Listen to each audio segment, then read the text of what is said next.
kind of late, which I'm starting to think might be par for the course for us with how often we get sick, but we're here. All right. Let's start with some reviews. Yeah, I'm excited. We got some new reviewers in on this. Oh, yeah. All right. We start with Emerald Imoto. I'm hoping I pronounced that correctly. Absolutely loving this so far. Pokemon Conquest is one of my favorite Pokemon games. Heck, one of my favorite games of all time. It really is such a good game. And seeing it put into a narrative form like this and written so well and precise has got me all excited. Yeah. Seeing these unique and interesting characters, I love given such depth and story is just, so good. Aw. Thank you. So good to see. Sorry. One chapter in and I'm already ecstatic for more. Keep up the amazing work and I'm very much look forward to how you tell the story of the game going forward. I appreciate that. My vote is on Espeon or Glaceon for Eevee to evolve into, but that's just me. Okay, so let's see. So Espeon or Glaceon. So Espeon is normally like a slight purple, you know? Mm-hmm. So if it, but because Eevee's shiny, it would be like this interesting green color. Mm-hmm. And then Glaceon would be... Glaceon actually doesn't look that different. I think the difference is that there's like... It's like a... Yeah, it's like a deeper blue. Kind of all around. Yeah, like Glaceon and Leafeon look... Sorry, Glaceon, Leafeon, and Flareon don't look that much different. Yeah, I was kind of salty when I evolved my shiny Eevee and it was a Flareon because Flareon is cool, but it's like a gold bronze color. Yeah, it's not that different. Yeah. No, like aesthetically, I think my favorite shiny evolution is Umbreon because you get these blue rings going in there. Yeah, It's a little like super like, cool. It's interesting because some of these other ones that we mentioned so far, it is a subtle difference. Like as opposed to like the Espeon, that's just straight up purple and now it's green. Jolteon's really cool though. Jolteon is pretty cool, but there's something about like the subtlety that making it so different that stands out to me. Yeah, I was honestly hoping for an Umbreon when I evolved mine. Nice. Like if I was going off of aesthetics alone for the shiny Eevee eventually evolving, I would definitely go for Umbreon. But we'll see how the story unfolds and what circumstances lead to Eevee's evolution. Well, thank you, Emerald Imoto, Yeah. and hope to see you again. I'm glad. Yeah, I'm like personally, I'm excited that I get to give like new life to these characters that I like. You don't know a whole lot about them, but it's fun to imagine stuff. And now I'm glad that I get to like novelize my own headcanon about them. Yeah. All right, Light Hero Kaiser. Most interesting, great chapter, mate. Can't wait for more. Light. I wonder if I should replace you for these Warpath reviews, Kaito. You could, but who? Miyuki, Jin, Zane, any of the other inheritors, or even Emerald would work. Oh, you've been planning this replacement for a while now. I've been thinking of it, yes, seeing how this is a new story and all that. For now, this is Kaiser and Kaito saying goodbye and good luck for this new story, and I might have someone new for these reviews, Kaito. Would you stop talking about replacing me? Am I not good enough now? I do that every once in a while for like the Omaki sections, like depending on what the story is, like I'll have different characters in it. Well, thank you, Kaiser. Good Always good to hear from you. you. Here's another new reviewer, Wildclaw. This was a fantastic descriptive start. I felt like I was right there with Keihatsu. All right, cool. Yay. Yeah, like it's been a very long learning process for me, like getting from like I'm gonna say the biggest drawback or biggest critique that I have of Tolkien's work is that he goes so far into descriptions that you almost start to forget what the story was about before being pulled right back in. It is really difficult to get all the descriptions happening in while progressing the plot forward. Like I think that's like one of my biggest struggles as a writer. Okay. So I've been trying to work really hard on that. Nice. Hopefully right. I'm improving. Well, thank you, Wildclaw. Thank you. Joe Clone. Okay, lots of intriguing stuff going on here. Never played the game, as you know already, so we'll see how this goes. We are actually going to have Joe Clone on later for our retrospective part of this video. Yeah. So that's gonna be fun. Yeah. All right. Well, thank you, Joe Clone. Thank you. Imperator Justinian. Okay, there's another new reviewer, I think. Yeah, I haven't seen this one before. A new Pokemon Conquest retelling in 2024. Thanks for trying to keep up the memory of this amazing game. And good point on the Fire Emblem. I think the biggest thing Conquest was missing out on was more events where the characters could just talk to each other. In a lot of Awakening's popularity came from its dating sim elements. So Conquest putting all that effort into the character designs, but passing that up was a huge mistake. I'm going to agree with you on most of that. I'm going to say the dating sim elements, like obviously some of the popularity derived from that. Me personally, like, yeah, that was fun to see, but I just enjoyed getting to have like the shepherds knowing each other like as war buddies. Like that was always fun to me. And I think Pokemon's also geared more towards children. It is, yeah. That might have been like that, like I'm with you. Like if they had included that kind of thing, I definitely would have been more for it. But by and large, most of that would have flown over the target audience's head. I think. But you know what? This is what fan fictions are for. Yeah, exactly. As for the story itself, I think that is a pretty strong start to a Rensai retelling. Probably the strongest opening chapter of all the ones out there. Oh wow, thank you. My own included. Wow. Oh wow. I'll have to give yours a quick look see, and we'll see how we'll see how it compares. Nice. Keihatsu has a pretty defined personality, and it's nice to see some of the generic warriors also get some screen time. I don't remember if I'd mentioned or not, but like Naoshige, Takanobu, and Tsunehisa, they're actually characters that are in the game. Like they don't get any dialogue. Okay. They're like supplement characters. Oh. Like, you know, you're not just fighting warlord to warlord the whole time. You have like other units that you can take into battle with you. There's some of them that are affiliated with normal type Pokemon. I just felt like I needed character names, and I had this structure, this idea. And I find it very helpful that I have like a roster of like 200 characters that are just ready to go for me. Nice. I think the best praise I can give is that you've done a good job capturing the atmosphere and social norms of Rensai that you want to portray. Thank you. If there is one thing that did strike me as odd, it would have been Oichi's description, which is pretty incongruous with her artwork, traveling clothes set aside. Periwinkle highlights in her hair almost made me think she would be the heroine. Fair enough. So the clothing thing, that will be more or less resolved in this coming chapter. As for the Periwinkle highlights, if you actually pay close attention to some of her artwork, it's not the same as the heroine's hair coloring quite, but it's similar enough that both could be called Periwinkle. I think it kind of depends on the lighting for some of the shots that she's in. Like her hair's mostly brown, but she does have some highlights happening toward the end in some of the artwork. So I decided to go with that because it just seemed like a fun aesthetic to throw in there. Interesting, because I thought when I saw, I guess I need to look at your artwork again, because when I saw it, I thought she had pink hair. Periwinkle is like a Periwinkle is like a bluish purple. I mean, that is not Periwinkle. That's not Periwinkle. That is not Periwinkle. I think I looked up Periwinkle, and like that was one of the shades that came up. That looks so different from what my concept of Periwinkle is. Okay, maybe I got it wrong, but all right. Sorry. This will be the first new story I'll be actively keeping tabs on in half a decade. And thank you.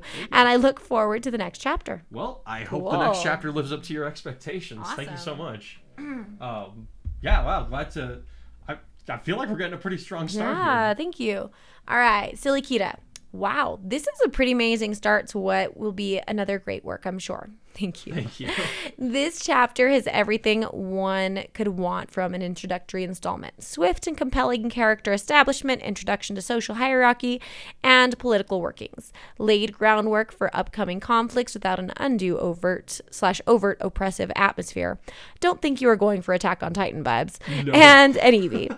Every story should have an Eevee. And I'll throw hands with anyone who says otherwise. I mean, then we're going to have to throw hands because, like, Eevees are great, but I don't think they need to be in every story. Pokemon story. Every Pokemon story, yes. I'll concede that. Okay. I'll concede that. Side note, I never played Pokemon Conquest, but I did play the main series for a time, so I know a bit of general lore concerning some of the legendary Pokemon.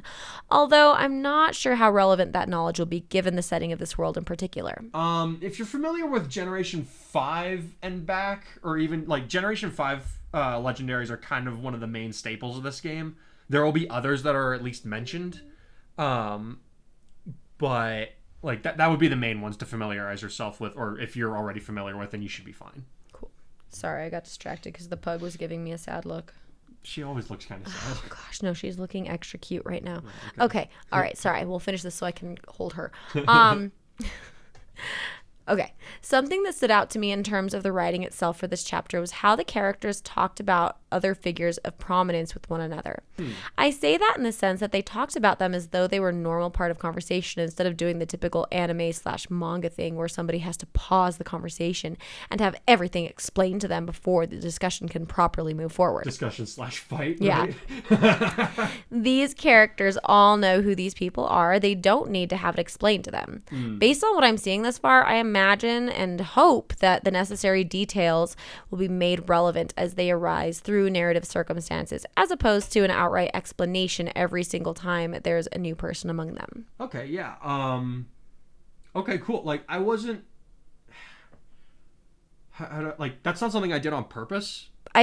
You worked on that a long time ago. Yeah. And I think it comes natural to you because that's something I want to say all the way back when you were doing like Fire Sword is when you were working on that. No, not that far back. No? No, I want to say that I started conceptualizing this around the same time that I I'm not talking about this story. I'm talking about the technique of not pausing and explaining everything about what's about to happen. No, I definitely wasn't doing that with Fire Sword. No, I remember talking to you about it though. Oh, okay. I remember sitting down on my grandparents' couch and having conversations about how you needed to stop pausing and explaining and you needed to integrate it into conversation. Okay. You've been working on that storytelling technique since then. Okay. I'm not saying you conceptualize a story. Oh, okay. So, does that make sense? Yeah. Okay, that makes sense. Yeah.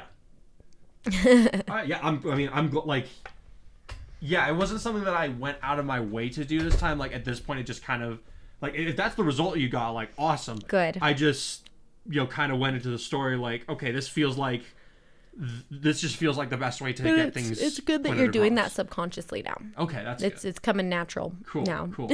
Yeah, like, I mean, like you said, yeah, it is something of a trope with anime that it's like, all right, let's stop and explain everything. Now we can get fighting again. If you actually read this next sentence, I'm sorry, but if there's one thing anime and manga could do a lot less with, it's the dang, wait, let me explain this before we actually get into it again shit. You mean you can't have a flashback every time you make any decision in life?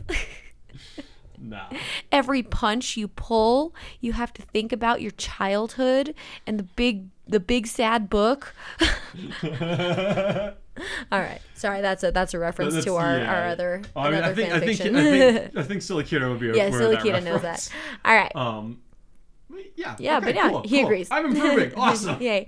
Our new main character seems likable enough, and he's certainly different from your other OCs, based on admittedly limited view we have of him thus far. Though I do see some similarities as well. He's very self-assured, though I wouldn't go as far as to call him arrogant like Mataras or Goran, but despite his status as a king. I find it somewhat ironic that he seems more humble than even Kudai, though there's something to be said for his humility being a desirable trait, especially from those in positions of such power and prestige. Yeah, like I believe in the Christian faith, so to me, a very strong mark of leadership and sovereignty is that of the servant king. So I, like, obviously not to the same degree, but I kind of wanted to go for a similar vibe almost. Like Keihatsu puts his people before himself in almost everything that he does. Awesome. I think what makes him stand out.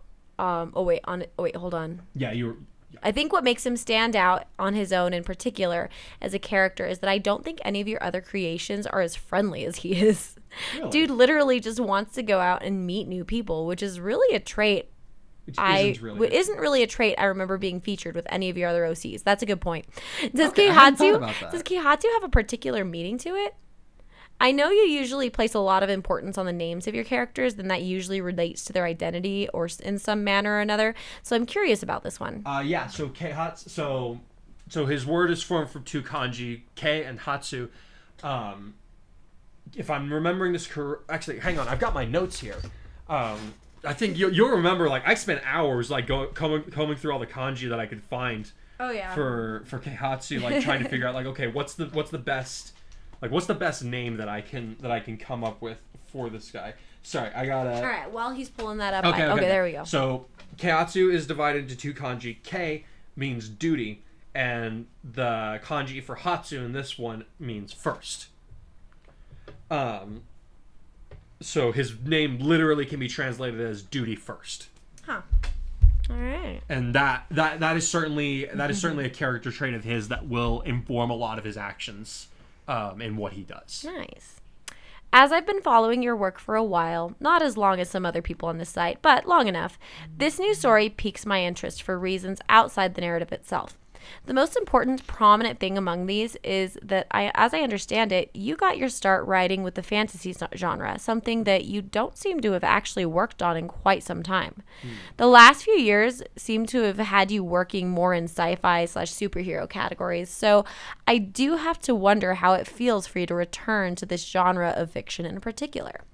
Whatever the case, your skills have unquestionably improved from the days of projects like Fire Sword, our project I was not there for during its release, but I did go back and read out of curiosity. Oh, no. If we can expect the same level of quality from your work as we have been getting with Your Hero Academia, then I would say that the fantasy genre will be welcoming back a very worthy addition to its ranks. Oh, thank you. So sweet. Yeah. It's, how do I put this? Like, the last few years, I've definitely, like, for lack of a better term, I've gone out of my way to make myself uncomfortable. Like, I've been trying to get out of my comfort zone, trying new things, in terms of my writing style, like even the characters that I'm writing and stuff. So there's definitely something to be said for, like, it's kind of nice stepping back into a more familiar realm.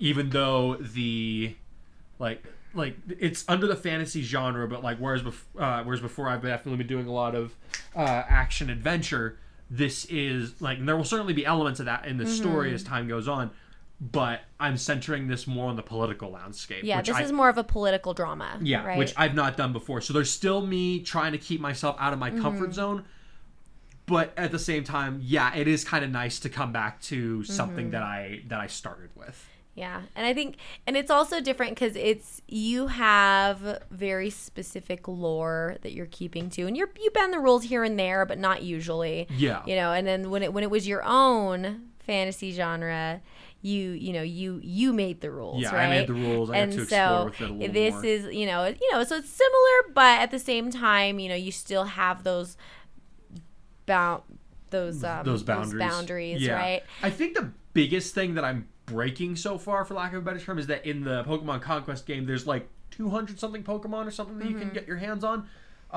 But if you take up all of Generation 5 Pokemon, it's like over 500. And they're all going to make an appearance, or in the case of the legendaries, they're going to be like made mention and stuff. Okay. But like all those Pokemon exist in this region. Very cool. I feel like this last line needs to be sung. I don't know that. You wanna be the very best, like no one ever was. Go for it. I'm along for the ride. Happy riding until the next chapter. I appreciate that. For those of you who don't know, the guy who sang the very first Pokemon song, as far as I know, he was not contracted to do this or anything. He just did it on his own.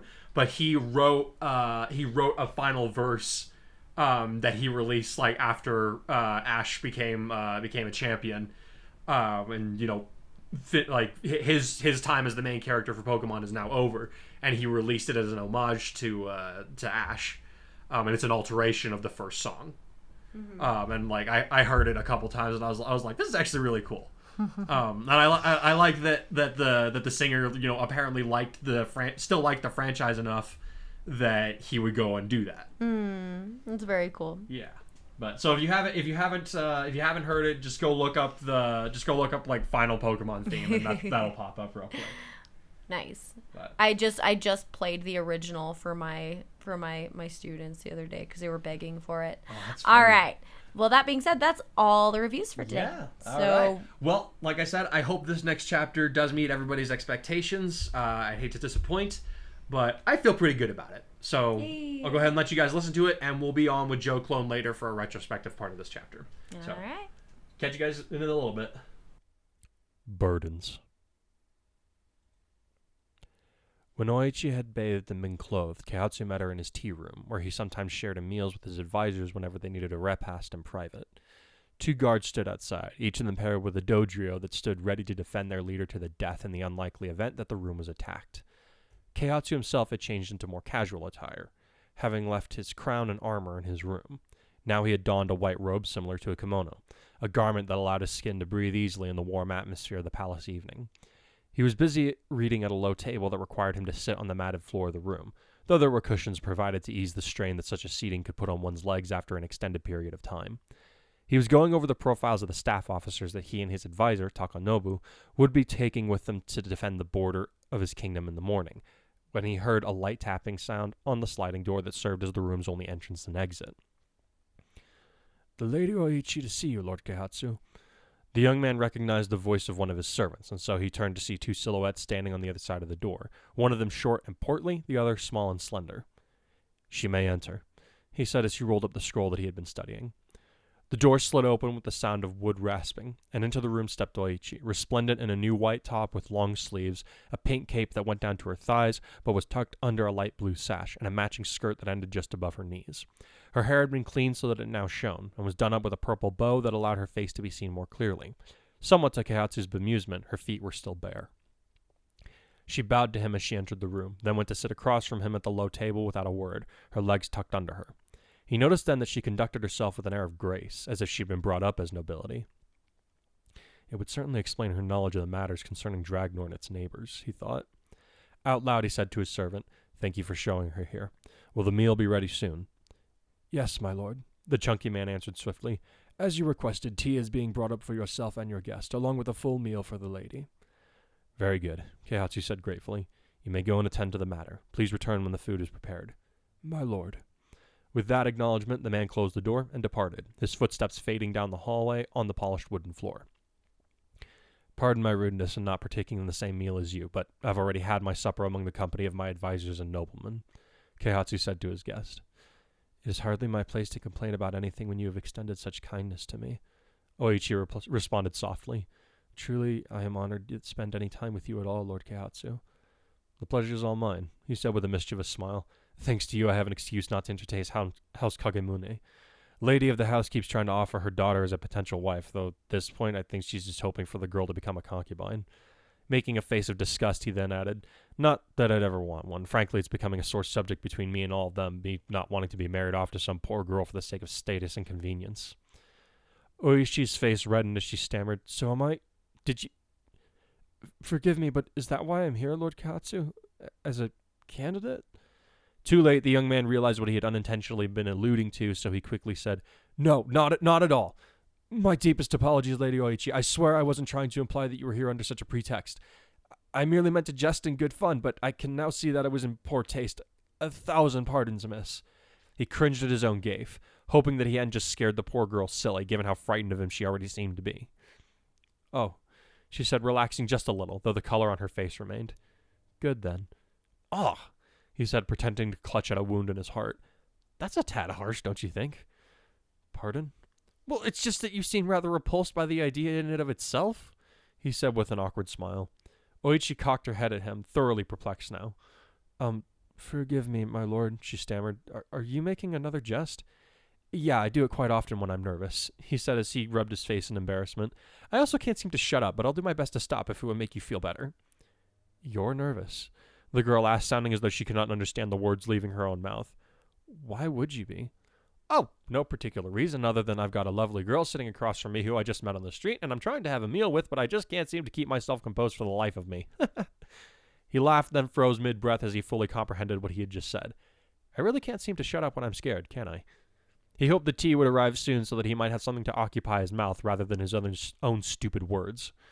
Although given how hot this room seems to be, maybe tea isn't such a grand idea, he thought as he tried to ignore the heat creeping up in his face. Oichi's face lit up with a small smile as she said, "You are certainly unlike any warlord that I have met, Lord Keihatsu." "Is that good or bad?" he asked with another awkward smile. "So far it is good, I think," she answered shyly, her eyes ducking down as she looked at her folded hands resting in her lap.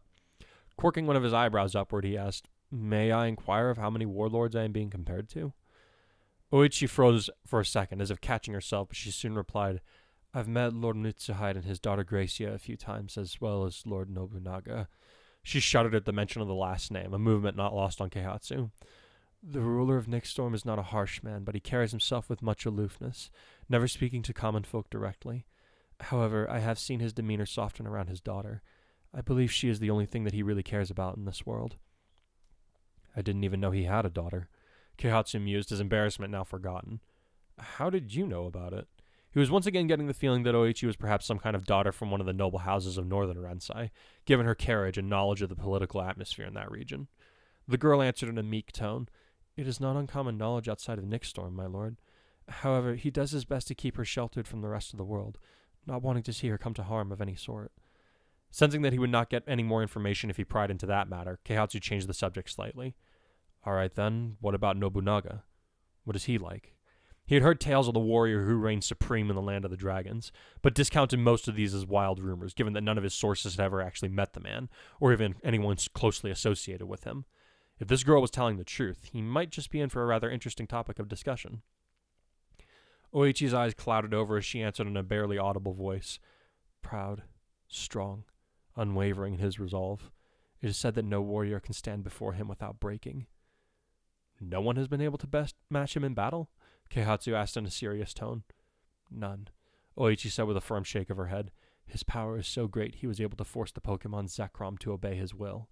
If Keihatsu had been eating or drinking then, he would have choked on his food. As it was, he nearly managed to accomplish the feat with his tongue alone before he gasped out, The Zekrom? The legendary Pokemon that scorches the earth with lightning, and all of that. Out of the corner of his eye, he saw his guard's silhouettes shift with unease at his utterance. The very same, Oichi answered with a grimace. I thought that was a myth, Keihatsu said, his eyes wide. Same as the Pokemon that created Ransai and all that. You're telling me that it's real? I saw them once, the girl said as she trembled. The power they displayed was unlike anything that I imagined could exist. I'm guessing that sight is what inspired you to leave the north, yes? The young warrior asked, his voice finally calming down a bit.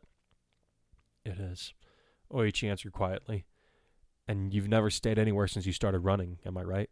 Keihatsu guessed, his voice softening with sympathy. Always looking over your shoulder, never feeling safe? Yes, sir. The girl nodded, not looking up at him. Even now, despite your generosity and the warrior standing guard to defend us, I do not feel safe. Nor do I, all things considered, Keihatsu said at length. Raising a finger as he began to recompose himself, he added, However, I don't want word of this being spread to my people, yet. They have enough to worry about as it is, with Ignis being the nuisance that they are. I heard about it in the marketplace, Oichi said as she finally looked up at him. I also traveled through Ignis before I came here. Keihatsu's eyebrows rose as he asked, Do you know what their military looks like? Here, Oichi's mouth curved up into a little smile again. I didn't see much, but from what I could tell, there's not much in the way of cooperation among the noble houses and their forces. Why is that? The warlord asked, his curiosity fully aroused. There seems to be little respect for Lord Hideyoshi, even among his allies. Oichi replied. The rumors from the people I listened to would depict him as someone who has no small amount of talent as a fighter, but lacks the conviction to carry out his idle dreams. She giggled a bit as she added, He often proclaims, quite loudly I am told, that he will be the one to unite all of Ransai, not Nobunaga. Not certain of why he was doing so, Keihatsu smiled a little bit before asking, Why is that so funny, Lady Oichi? Forgive me, my lord, she said as she composed herself. I simply found it laughable that a man who cannot keep his own armies in line would dare to dream of uniting the continent, especially when he has the Lord of Dragnor to contend with. In all honesty, I see you posing more of a challenge to Nobunaga than most of the other warlords I've seen and heard of. That comment took him by surprise and led him to ask, What makes you say so? I've only just become warlord. I'm certain there are others in the 17 kingdoms that could pose a better challenge than I. As individuals, yes, Oichi replied. But you seem to command the genuine respect of those around you, Lord Keihatsu, and not just by strength or right of birth. All your servants that attended to me spoke very highly of you, and I could see how your soldiers serve you with loyalty, even if they disagree with your wishes. To me, that is more inspiring than anyone who rules through fear. Keihatsu found himself reddening at her compliments, but he did manage to respond with the mumbled words, You flatter me. I merely spoke the truth that I have seen, she said with another smile. Then, if you'll permit a truth of my own, I must say that your intuition does you much credit, Lady Oichi. he told her, ignoring the heat creeping back into his cheeks. It is a rare thing to find a lady so as intelligent as you. The girl blushed hard as she looked back down at her hands, but not quickly enough to hide the widening smile that Keihatsu had noticed. He took it as a sign that she appreciated it, which pleased him for some absurd reason. He was about to restart the conversation when there was another tap at the door, followed by the voice of the head servant saying, "The food and drink that you have requested already, my lord." "Very good," Keihatsu replied as he and Oichi both composed themselves. When they had managed to return their faces back to a more normal coloring, he bade his servants to enter. The 3 people assigned to deliver the meal came in swiftly and laid out the table with food for Oichi, who thanked them quietly when they finished. "Hot sake, my lord?" asked one of the serving girls as she proffered a bottle of the strong liquor. "No, thank you," he answered. Raising his eyebrows at Oichi, he asked, "Would you care for any?"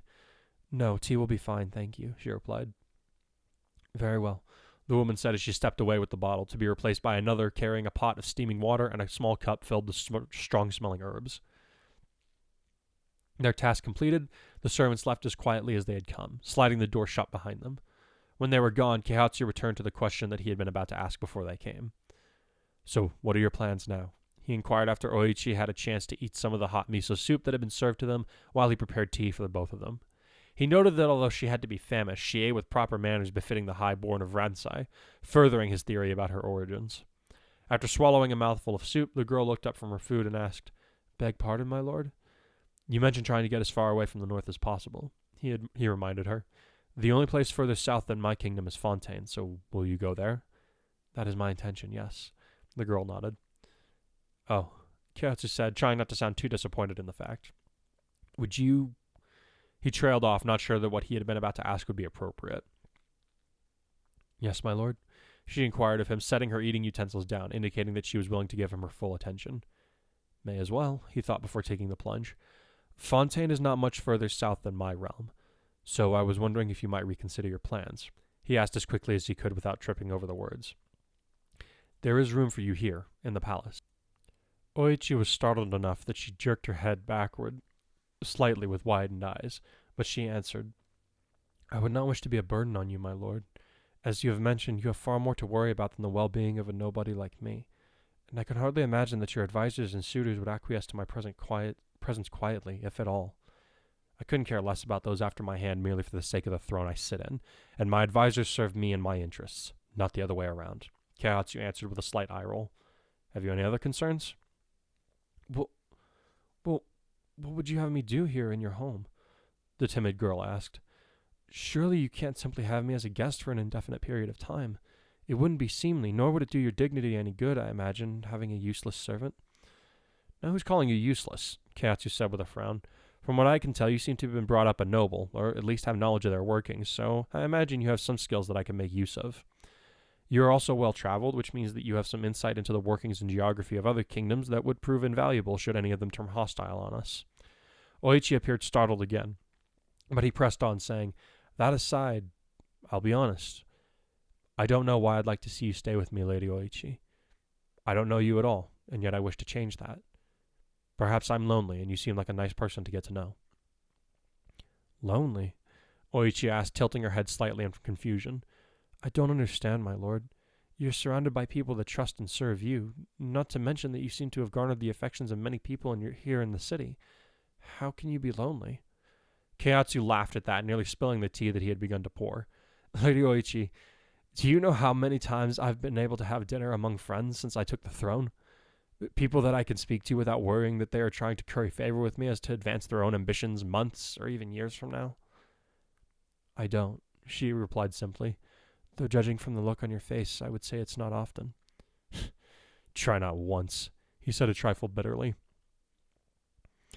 "Even the other boys that I grew up with, people that I called my friends, all of them began to try and secure my favor on behalf of their houses and families the day that I inherited the throne.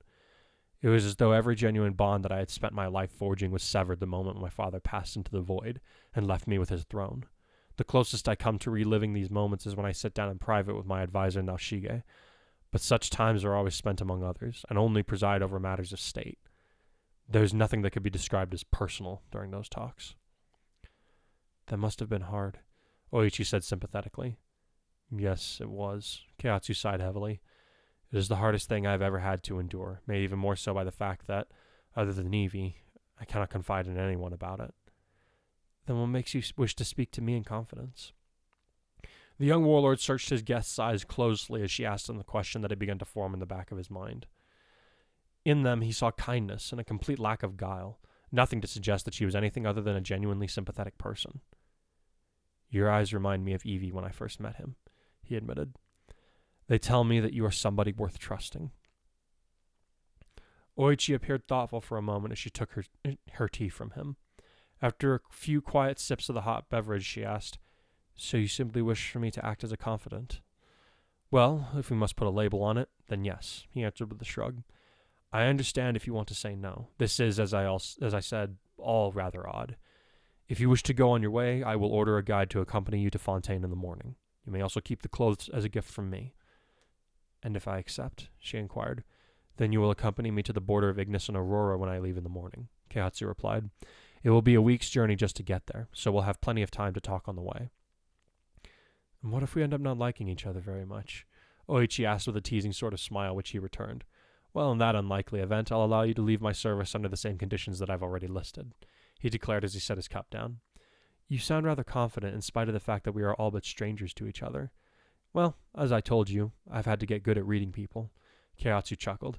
I take it that your answer is yes. May I have the evening to think it over? She asked. Of course, he nodded sharply. My men and I leave at sunup. Have the maid that wakes you show you to the departure area if you decide to accompany us. So early? Oichi pretended to grimace. Perhaps I'll go to Fontaine after all. The maid will wake you an hour before sunrise regardless, so you may as well come, he said with a coy grin. Now I am certainly not going.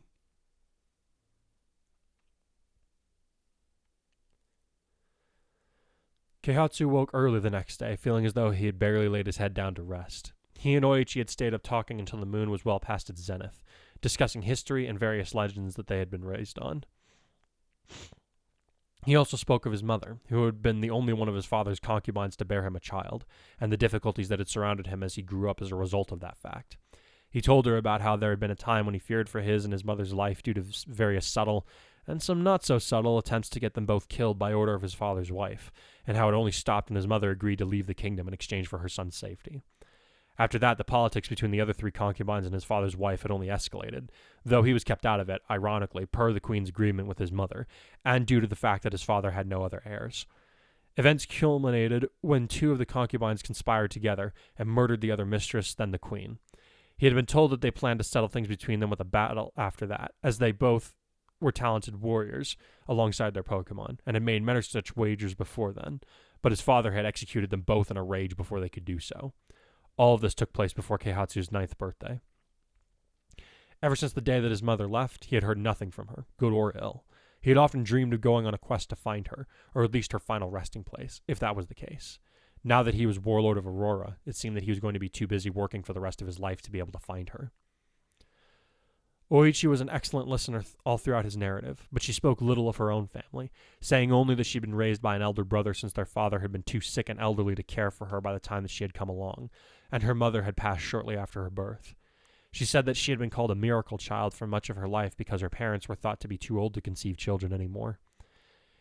In the end, they both realized that if they were to leave at the hour Keihatsu had designated, they would only get about 4 hours of sleep, so they bade each other a good night before being escorted to each of their bedchambers by the serving staff. As he had been walking toward his bed, the young warlord found himself entertaining the notion that Oichi might like him well enough to actually go on the trip with him. Then he was waking up in the dark of the morning to one of his vassals shaking his shoulder, and he suddenly hated himself for setting such an early hour for departure. "Thank you, Sato," he mumbled as he swung his legs off the mattress and onto the wooden floor. "Please, prepare some cold water for me to wash my face and my riding outfit. Have Seiko pack my armor and saddlebags. The packing has already been taken care of, my lord, and you shan't be needing your riding garments." The middle-aged man replied as he stepped away with a deep bow. "Sir Takanobu has made arrangements for you to use the airship for this trip, my lord. He instructed me to tell you that he thought it wise to make for the border with all possible haste." "Why?" Keihatsu asked, suddenly alert. "Has something gone wrong at the border?" "I know not, my lord," Sato answered grimly. "Such matters are above my station, I'm afraid. Your advisors will know more, I'm sure." I should hope so. The young man breathed as he stood up, his exhaustion temporarily forgotten.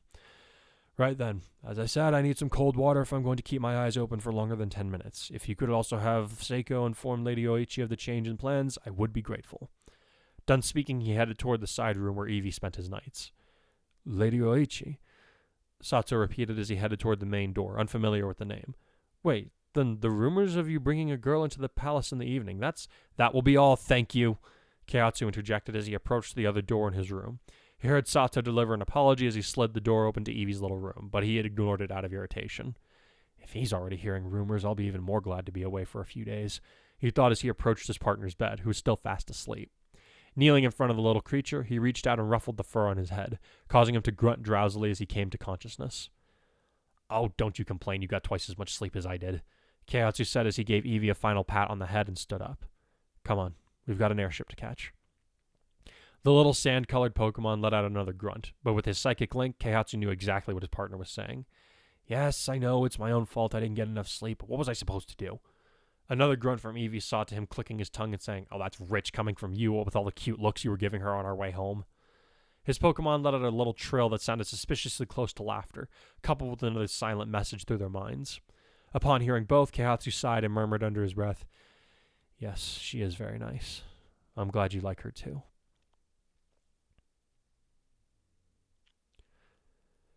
He met with Takanobu and his company in the aircraft's launch room just as the sun's rays were beginning to creep over the horizon.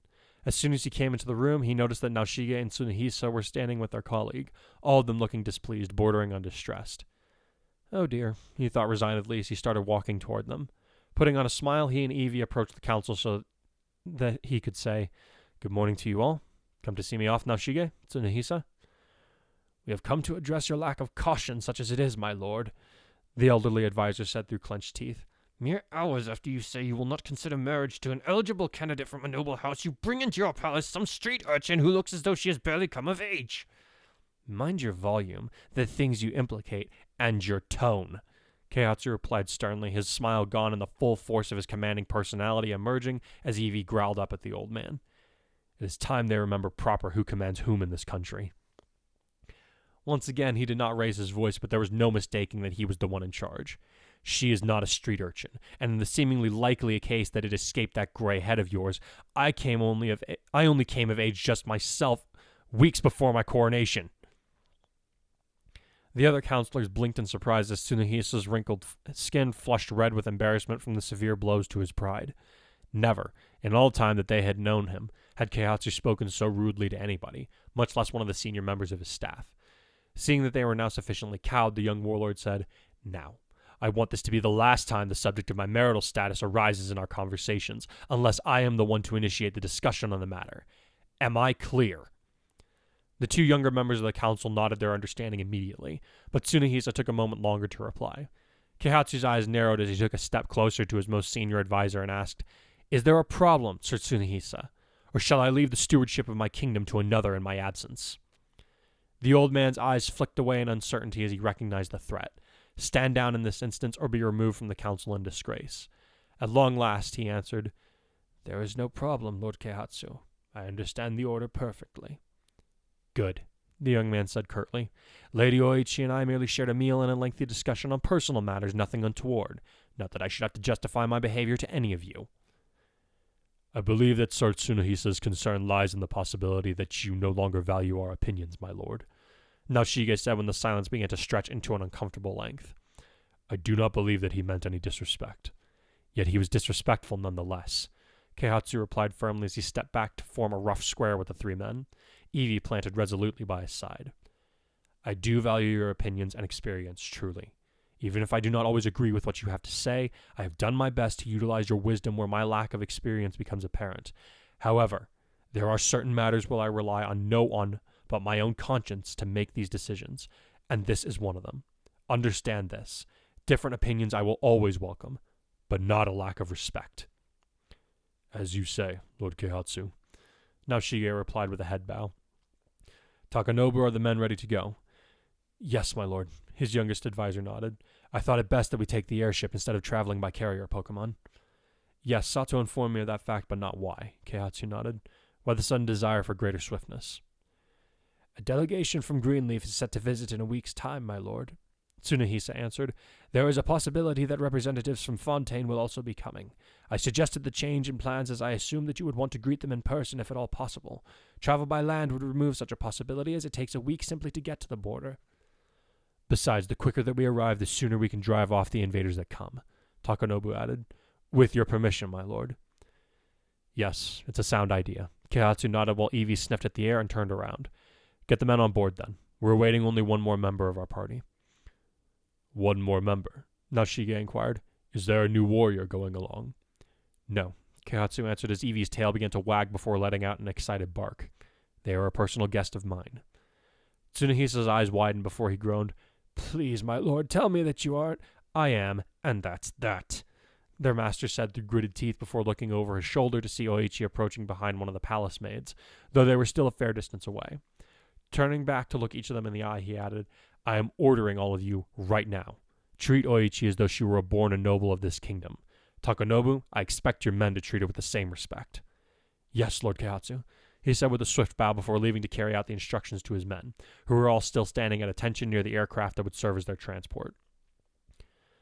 I cannot claim to understand your reasoning, but I shall comply, my lord, Nashige said dutifully.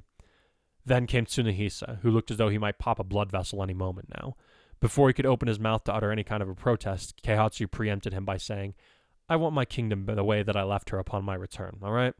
Hopefully I'll only be gone a week, but be sure that Lady Asada gets walked after lunch each day, otherwise she ends up a bit cranky.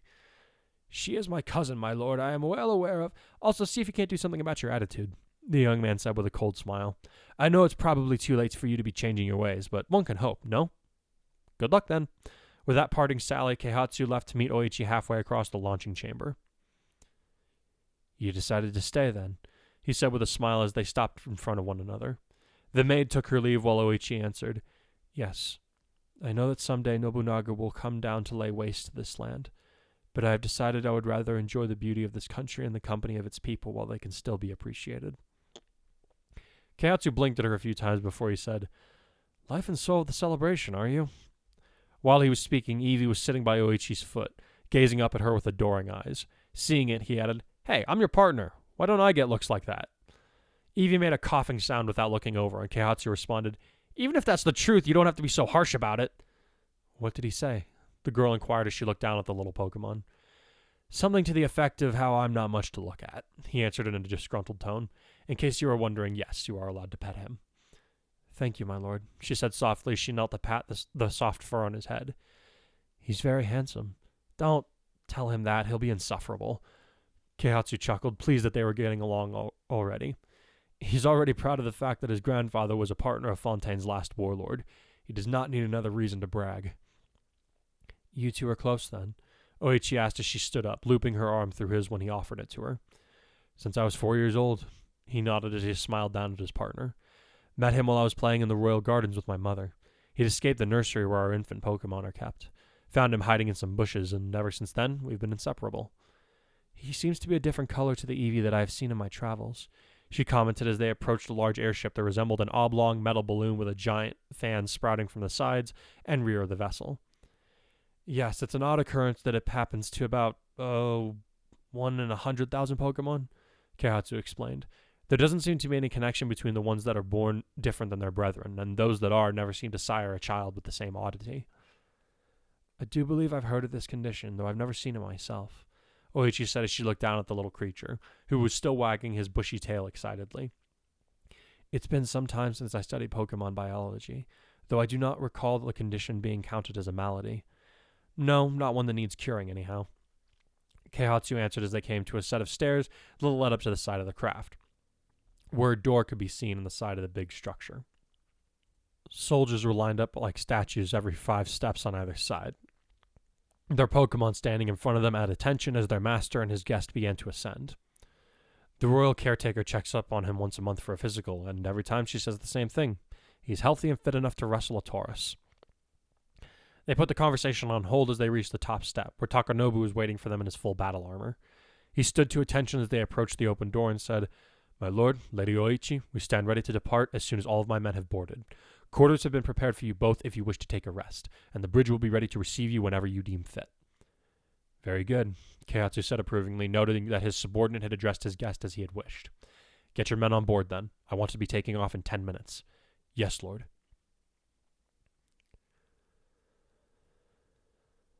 The trio observed the launch from a viewing room toward the front of the ship, which was lined all around with a series of windows that allowed for a complete bird's-eye view in every direction. The room also had many shelves that contained books, scrolls, maps, and other tools necessary for long voyages. Evie took to smelling a telescope that remained idle toward the front of the room. Oichi looked around in wonder as the ship began to vibrate, the engines humming as the craft came to life. How far can this vessel fly? She asked. In theory, it could go as far as Elusio without needing to refuel, but we've never had the need to travel that distance. Keihatsu answered as he took a seat at a desk with some maps of Aurora and the neighboring regions laid out on it. Glancing up at the girl as she continued to look out through the windows, he said, I recommend taking a seat. Taking off and landing tends to be a little unsettling if you've never been on one of these things before. Oichi immediately sat down across from him as the ship began to lurch forward, out of the departure area, and then up into the early morning sky above Aurora. Surprised by the lack of noise from the engine, she spoke only slightly louder than normal to ask, How long until we reach the border? I believe we are scheduled to arrive tomorrow afternoon, Keihatsu answered after looking one of his maps over. Barring any inclement weather or Takanobu's Snorlax rolling over in his sleep again, that is. Sorry, what? That's a long story, he said with a grin. I promise I'll tell you about it over lunch. For now, I should focus on becoming familiar with the topography of our destination, especially if there is a fight to be had. If there is a battle, will you partake in it yourself? Oichi asked curiously. Yes, Keihatsu answered as he peered closely at a map that featured lava fields giving way to fertile farmland. I may have inherited the throne by right of birth, but Evie's strength is what allows me to maintain my hold on it. And if Ignis's warriors come looking for a fight, I'll give them more than they bargained for. I'm gonna be a little froggy because I'm very sick. You're good? I'm alive.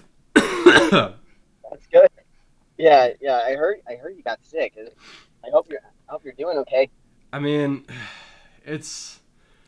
I keep thinking it's gonna get better, and then it doesn't. So I'm just kind of still waiting for it to get to the better phase. This is the flu that just keeps going, because I started having symptoms last week, and I still can't kick it. And I would genuinely take tomorrow off, except when you're a teacher, it's more annoying to miss work than to show up because it's such a pain in the butt. So.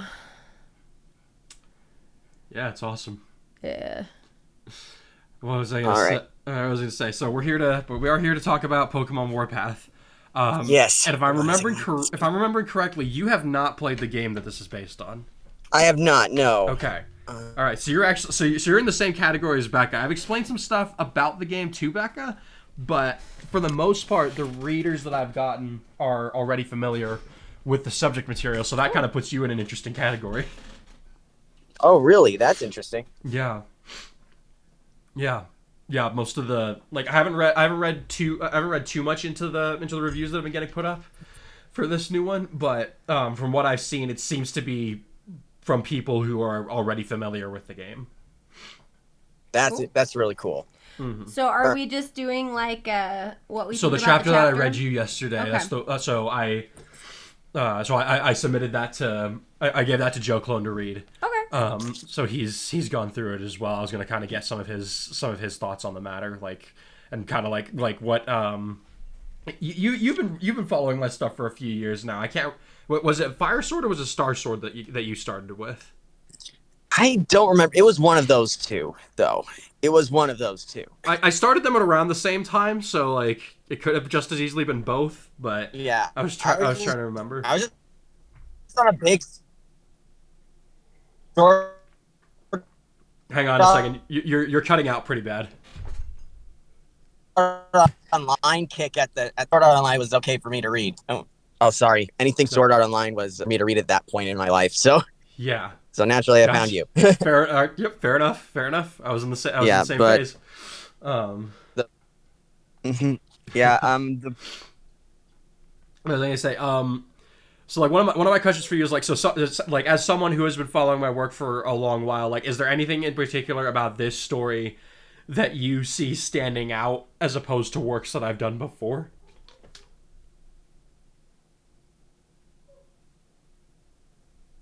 Hello? Hold on, wait. Oh, okay. Hey, you cut out there. As standing out as a what? Sorry.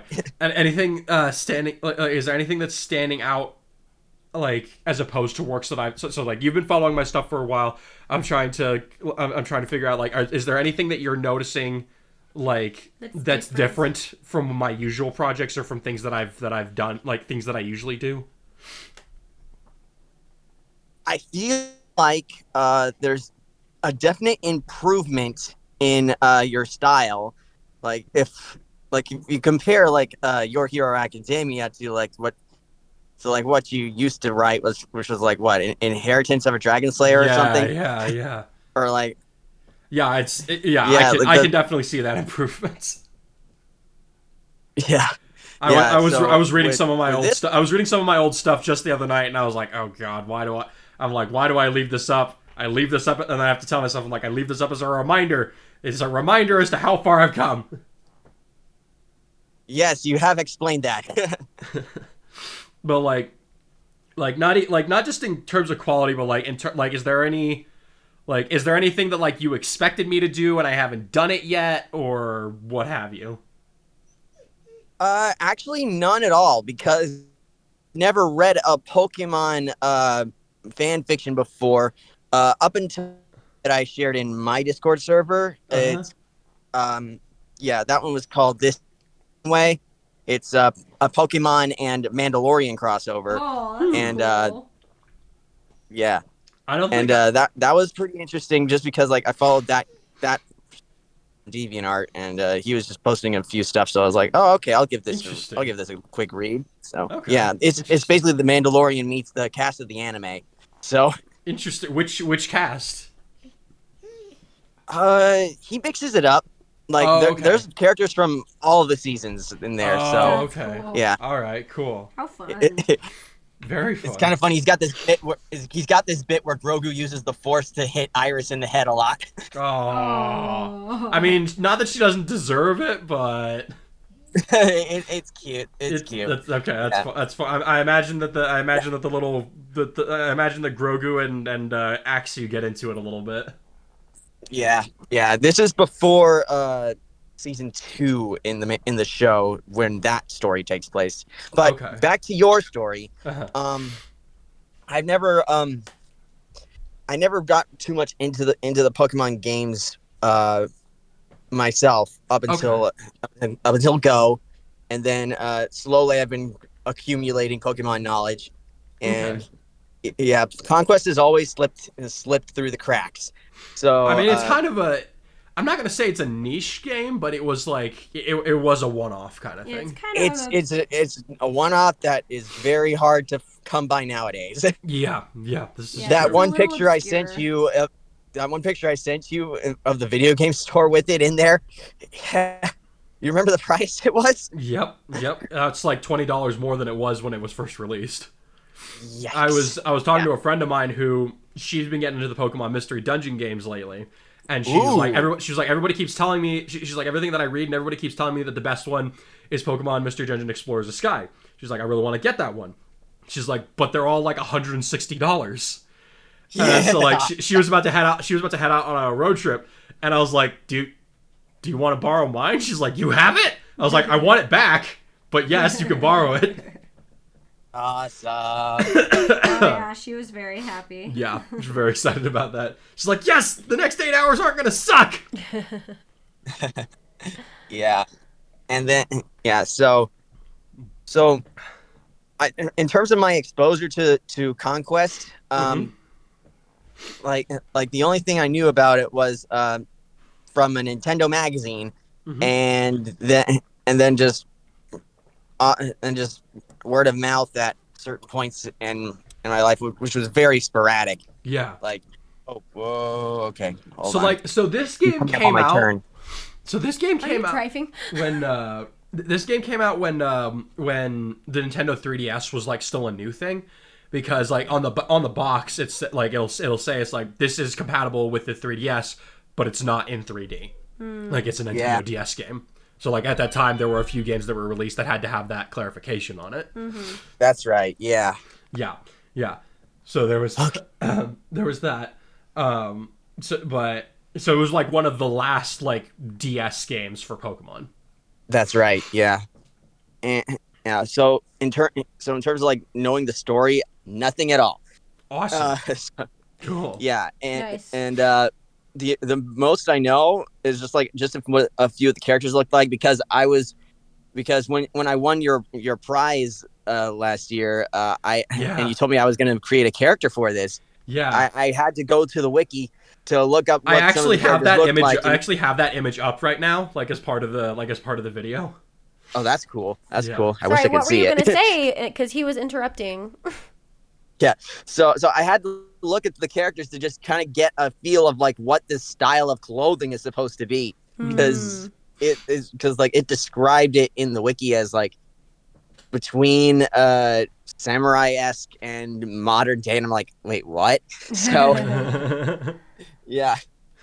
So I was kind of ragging like, okay, how am I supposed to do this? And at the same time, of course, I was building my little team to give my guy. Yeah. I assume he hasn't shown up in this new chapter yet. No, he won't. He may show up in chapter. Yeah. Yeah, he may show up in like 4 or 5 chapters, something like that. Okay, yeah, because Greenleaf was mentioned in this one. It's mentioned, but it doesn't make a physical appearance yet. Yeah, not yet. Yeah, but yeah, I was looking at that in order to design my guy, and yeah. Very cool. That's all the background is for it. Now. Yeah, I definitely get Fire Emblem vibes. Like you guys know I'm not a gamer. Literally everything I know about gaming comes from me, essentially. Comes from him, pretty much. I mean, I had a little tiny Game Boy, like the little cube ones. I don't think it was even a Game Boy Advanced. Okay. And I had one game, and I never beat it. Was it the one that flipped open? Yeah, it was the one that flipped open. Okay, yeah, so that's just Game Boy. The Game Boy Advance SP. Yeah. Yeah, the little the square one. Yeah. Yeah. I had a little little dark blue one, and I had one game, and because I never beat the one game, my family would never buy me another one. You couldn't figure out how to save the file. I couldn't save the file, so I would literally get to a certain point in the game every time, and then the whole thing would die because it would run out of battery before I could finish it. You didn't play with it plugged into the wall? I tried, and I think at that point it was just so glitchy because I'd been trying for so long. I'm challenged with games. Anyway, like I want to say about 98% of what I know about games is through this one and reading his fanfictions. I wish that we had a video clip of that one time my brothers got you to play Skyrim. Oh god. Oh my god, what? It was a disaster. They roasted me so hard. It was ridiculous. It took me like an hour to get up one stairwell. And then you just walked right off the mountain, right? Edge. Yeah. Oh my gosh. Yeah, it was ridiculous. I was so mad. That's an idea for a video series. Becca plays games for the first time. How honestly, we need someone funny in the room because I feel like it would just be really cringy otherwise. Yeah, we need the right kind of person commentating with that. Huh? What if you had your kids with you, just like have them commentate over it? Oh, that would be funny. Like, oh boy, I don't know that you'd be able to handle that. Is that the problem? Would be really? See, they'd be like, "No, mommy, I can do it better. Let me see the controller." That's what would really be happening. You know what? You're not wrong. They're starting to learn. Like they're learning how to play Smash Brothers. They're learning to play Kirby games. They're on their way. Yeah, they're on their way. Oh boy, yeah, you bring them up right. Anyway, but yeah, sorry. Basically, tangent aside, it gives of the little I know about games, it gives me very Fire Emblem vibes because it's very like strategy, and I mean Warpath. Duh, it's like it's a conquest thing, and so now we have this little melodrama. I think I was like, Downton Abbey. Did I first come up with this idea like after I'd watched Downton Abbey or something like that? I think so. Yeah, that makes sense. That's a show I haven't seen. So that's a good show. I forced him to watch it. He didn't want to watch it for the longest time, and then he really enjoyed it because I think the reason I like that show is the character development is really well written. Like and there's not too much fan service. Like there's one super gross inappropriate scene. The first season is the worst in terms of that. of like fan servicey stuff. Like I think it's like the second or the third episode there's a nasty scene. But other than first that, episode and third episode. Oh, okay. But other than that, like the rest of the show is pretty wholesome. I mean, there's some dark topics, but for the most part it's pretty wholesome. And I like it because everyone is written as a human being. Like, there's no Gary Stu. Everyone has character flaws. Something Everyone that you has hate about strengths. them and something you can root for them. Yeah, and like there's only a couple characters where I absolutely despise them and there's nothing I like about them. Yeah. But pretty much all of them have like really strong character traits and really strong flaws, and they're written like real human beings, and I think that's why I like it, because you have this hierarchy of, you have the Hierarchy nobles. of humans. Yeah, you have the nobles, then you have the staffers, and then just all of the drama happening between them.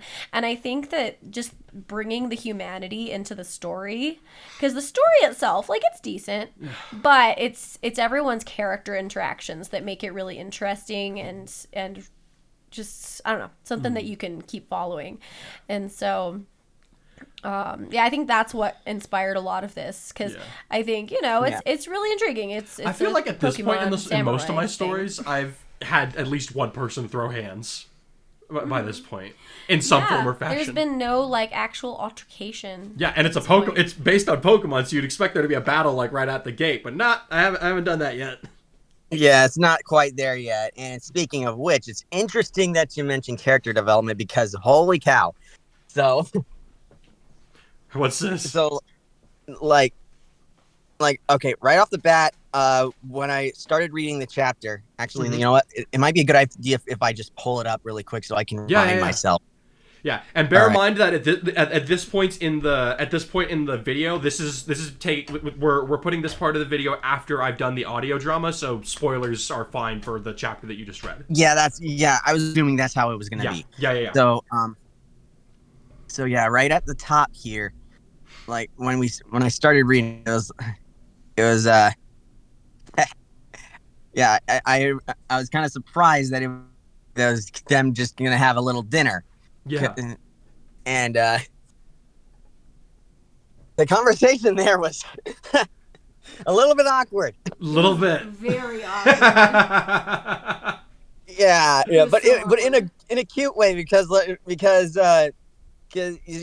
don't expect Keihatsu to act inappropriately at all, which is a good thing. Yeah. And it's funny in the sense because like you have that tick off the character development already, and it makes me wonder like where's his character's actually gonna go. Yeah. And on the same side, like Oichi, she's very nice already, and it's like you're all. I was kind of trying to give off the impression of like even if he wanted to flirt, he would be way too chicken to do it. Yeah, he has no confidence in himself in that area. Yeah, I got that. Oh yeah, well, he's clearly trying.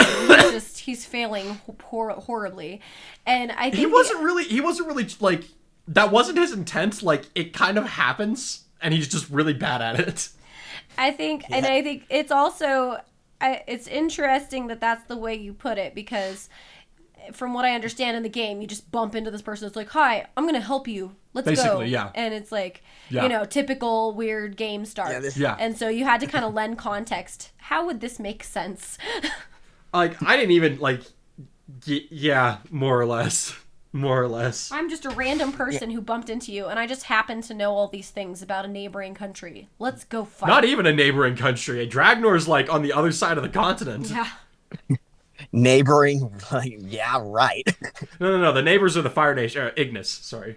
Yes, that's what I'm saying. Dragnor's way far. You have no idea how hard it has been for me to refrain from making all the then the Fire Nation attack jokes. Oh yeah.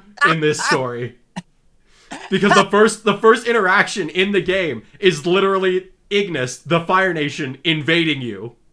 Yeah. Like, that sets off this whole chain of events that leads to you like conquering the country, essentially, conquering the continent, essentially. Oh man. Yeah. So I'm just like every time I'm tempted, I'm like, don't do it. It'll be funny, but it's a cheap gag. Don't do it. Too cheap. Yeah, it's been overused. Leave it to the people who are going to watch the new Netflix Avatar. Yeah. Yeah, no thanks. I'm not gonna do that. But I don't have time. Yeah, for me that. neither. If they're gonna kill Sokka's character development, no thanks. Oh, that'll make me so upset. No. Yeah. Anyway, we need to move. That's dangerous territory. We need to move away back into the story. Yeah, I'm trying to steer it back.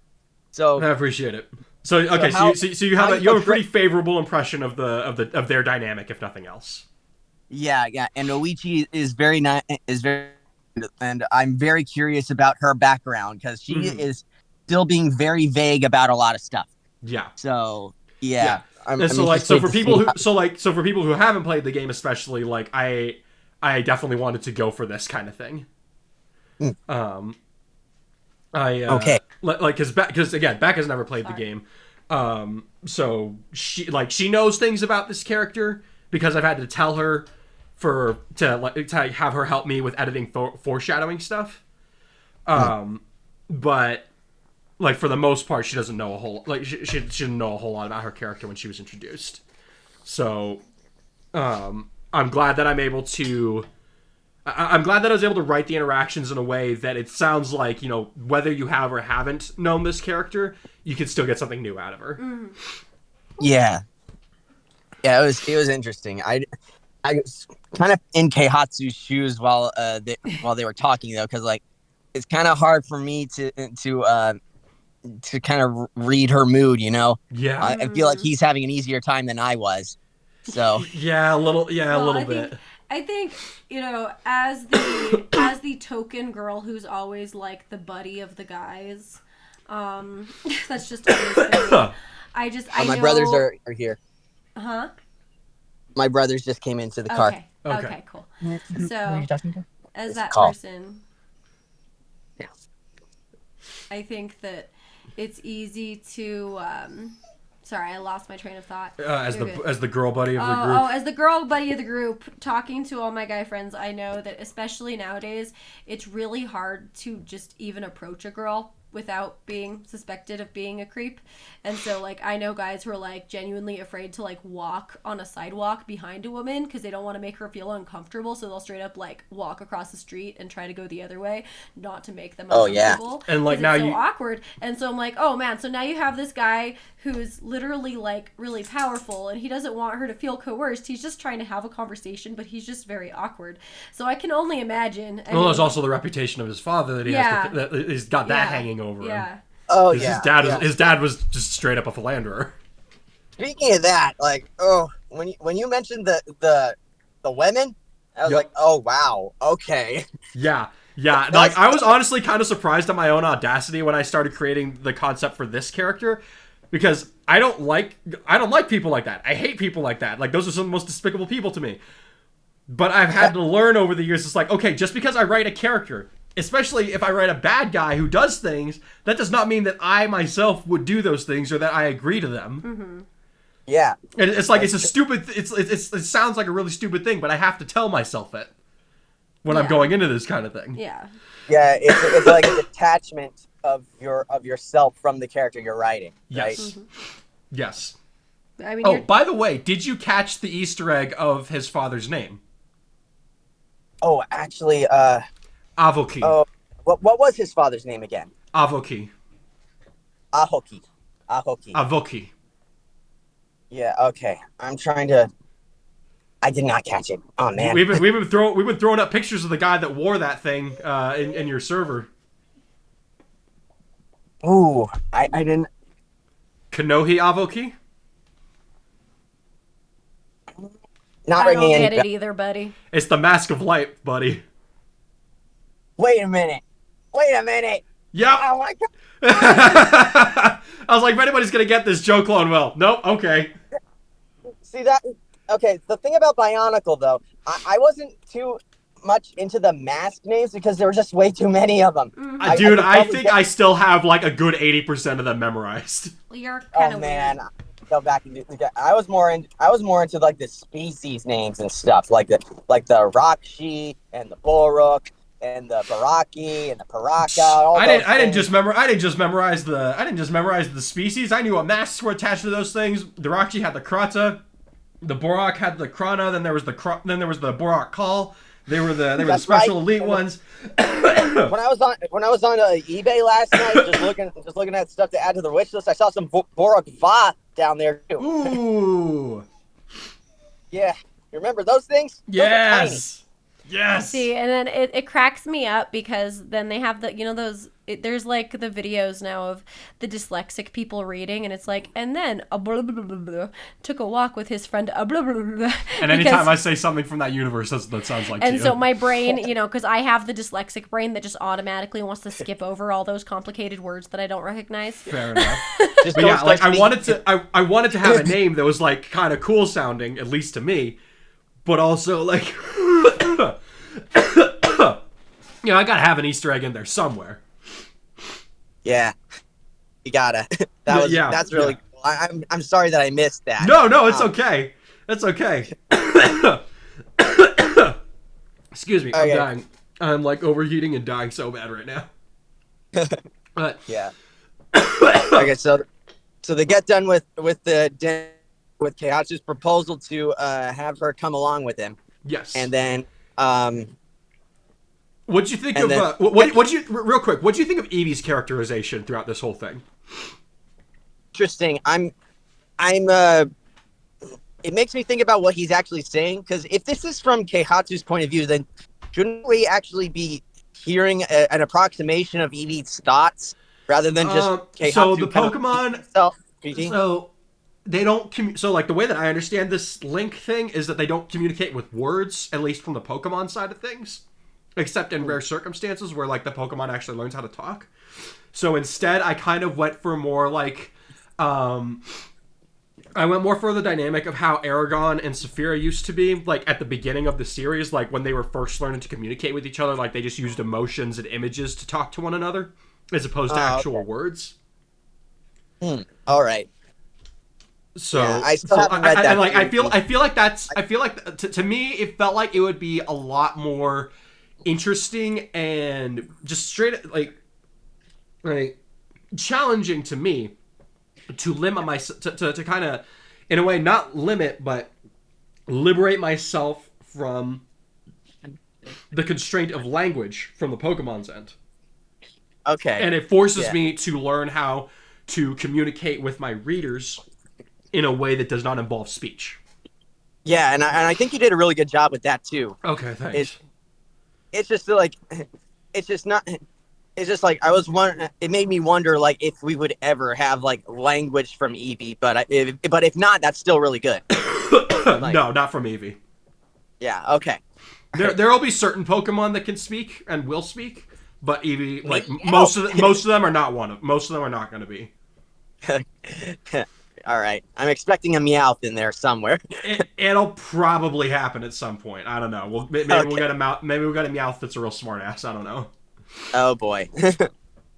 Just have a Meowth that's like an accountant for the country. Accountant. Oh man, So that'd be funny.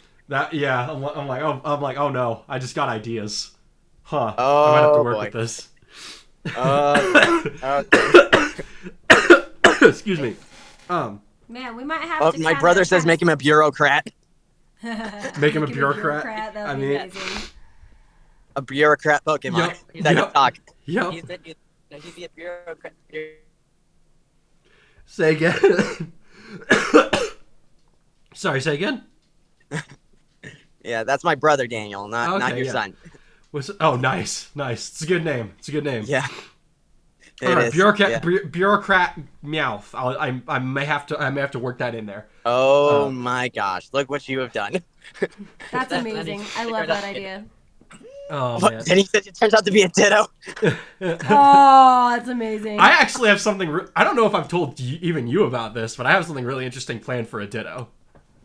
Yeah. Oh Yeah. really? Yeah. I don't yeah. remember. Oh. You don't remember? Okay, I may not have told you about that, but like it was a recent thing where I was kind of thinking, I'm like, all right, Dittos are like extremely versatile. Like, what can I do with it? And then I just had this idea where I was like, oh, I can't not do this. Oh my gosh! I have a vision of you using the Detective Pikachu Ditto kind of thing. Like you morphed into a human. No. I was like, when I first was considering how to use Dittos, that did occur to me, but I was like, I'm not gonna say that it would be a cheap gimmick, but I don't want to use too many things that like have already been done, kind of thing. Okay, yeah, that'll make sense. Yeah. Yeah, but no, I do have a plan for Dittos. Well, I think Okay, this one's that's gonna cool. hyperventilate with his cough. Do you have any like Anything I'm that alright. really stood out to you? Anything that stood out to me? Okay, so it's it was it was cool to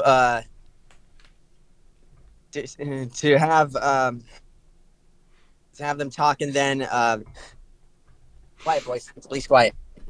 Sorry, it's cool while when to have like Keihatsu just like spill a lot of the beans, Yeah. like nervously. That's something that I can relate to. Okay.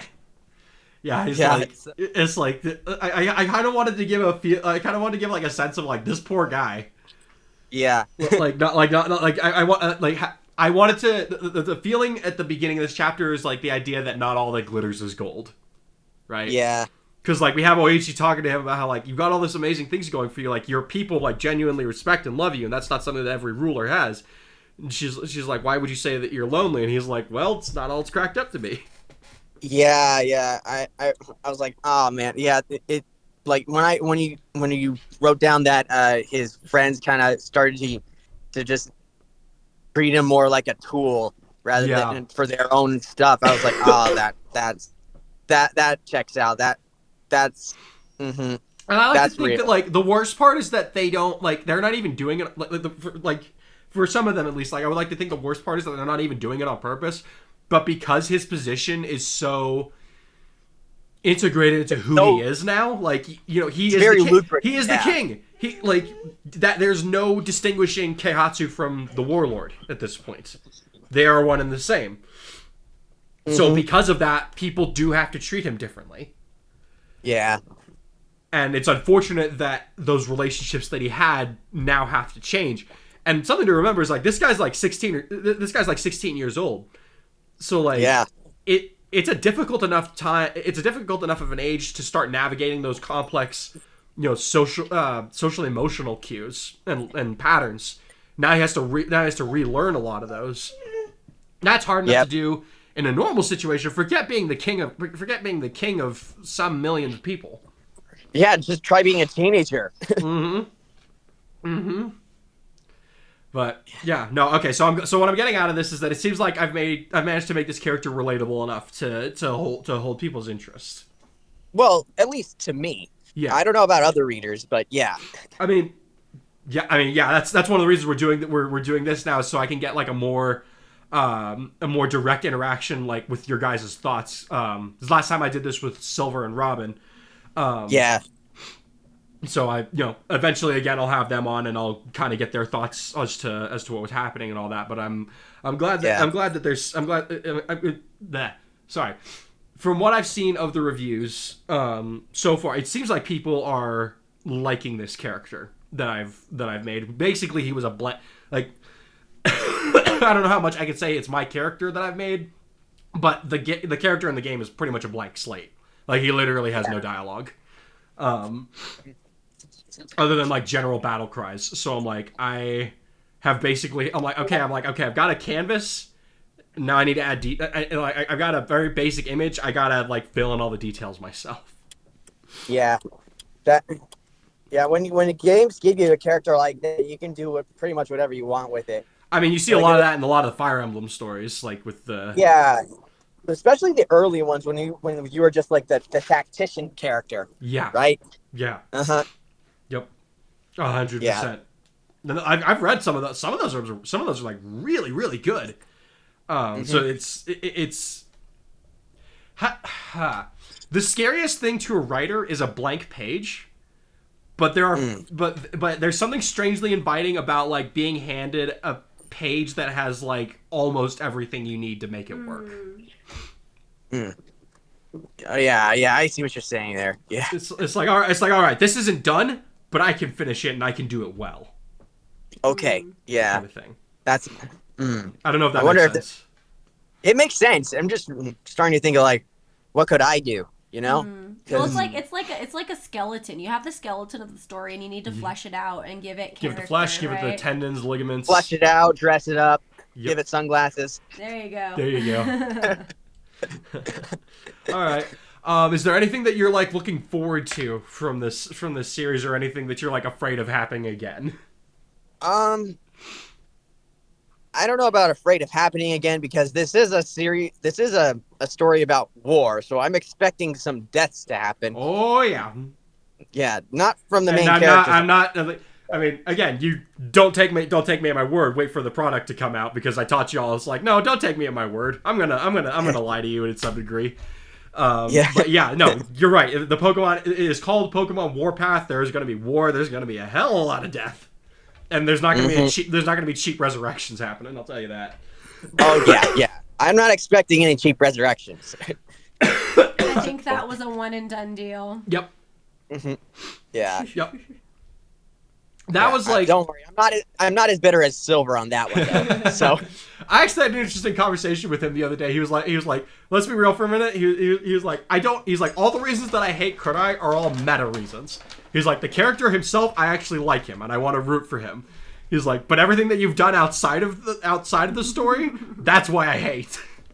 okay. I was like, all right, cool. I So think I remember. I was like, I all think right, I remember so you guys talking about that. Okay, yeah. I was like, all right, so you don't hate him, you just hate me. All right, cool. I can live with that. Yeah. But yeah. Sorry, I interrupted. Like, what are you looking forward to? Like, is there anything that you're looking forward to seeing in particular? I'm looking forward to just seeing what happens next because, like any other new player, I'm completely blind. So Fair enough. So for the next chapter, we're gonna get our first actual look at what combat is like in this world. oh, that's exciting. Yes, there will be battle, there will be fire, there will be bloodshed. It's gonna be awesome. Oh my Boys. gosh, I am excited to hear about that. My wife's just sitting over here like shaking her head at the testosterone. Oh boy. Hey, I prefer it to Super Bowl talk because that's all I've been getting at work from my 10-year-old boys, so. Fair enough. All right, Joe Clone. Well, thank you very much for coming on. We appreciate you taking the time. Yeah, thank you so much. Yeah, we'll Yeah, count on you. my Can we brothers count now on you want to doing get this again at some point? So.